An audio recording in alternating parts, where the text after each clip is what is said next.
नमस्कार। Music class में आप सभी का स्वागत है। मैं हूँ वेद सुनवानी। हम लोग पिछले क्लास में लय के ऊपर चर्चा किए थे और आज हम ताल के बारे में, ताल मात्रा के बारे में कि मात्रा किसे कहते हैं उसके बारे में चर्चा करेंगे। मात्रा उसको कहेंगे जो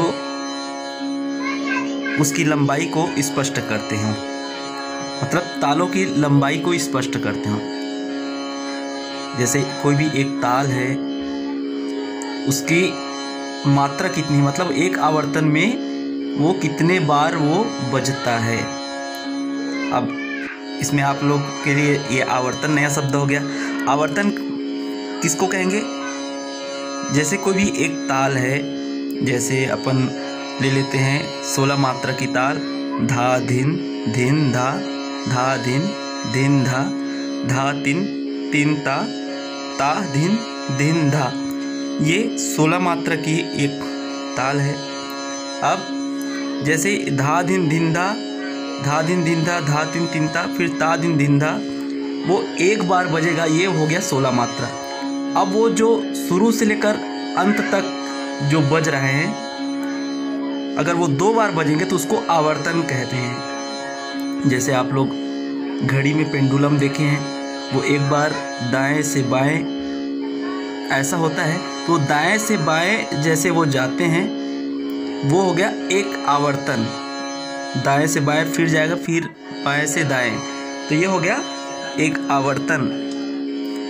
उसी प्रकार ताल में भी अगर वो एक समय में जितनी मात्रा है वो बज रहा है, वो एक समय में, उसको बोलेंगे आवर्तन। तो मात्रा यहाँ स्पष्ट हो ही गया है। तालों में उसकी लंबाई स्पष्ट करने वाली इकाई को मात्रा कहते हैं। साधारण तौर पर मध्य लय की एक मात्रा 1 सेकंड के बराबर होती है। जैसे हम कोई भी एक लय ले लिए हैं और उसको हम या गा रहे हैं या बजा रहे हैं, तो उसका जो मात्रा रहेगा 1 सेकंड के बराबर होगा। परंतु लय के अनुसार मात्रा का समय कम या अधिक हो भी सकता है।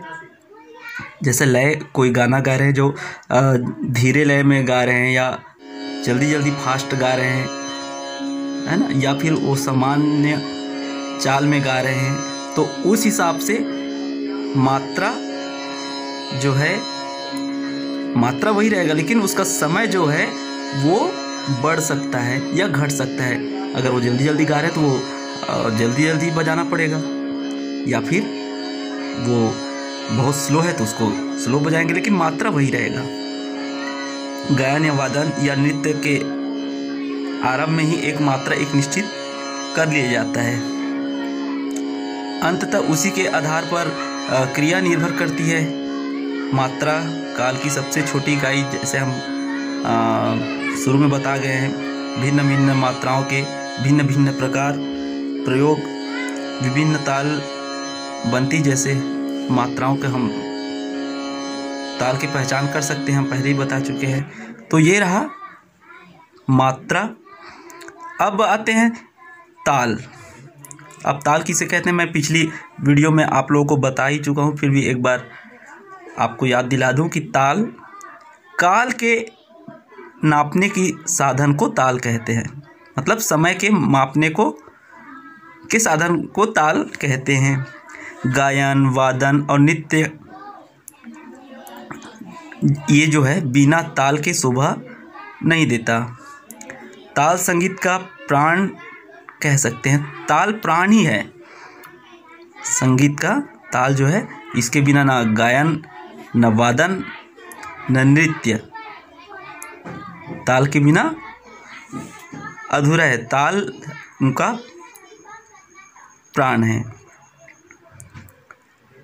तालें मात्राओं के समूह से बनती हैं। तालों में छोटे विभाग होने आवश्यक हैं। इसी प्रकार ताली खाली होना भी परम आवश्यक है। एक या दो तालियों के बाद बीच बीच में खाली अवश्य होती है।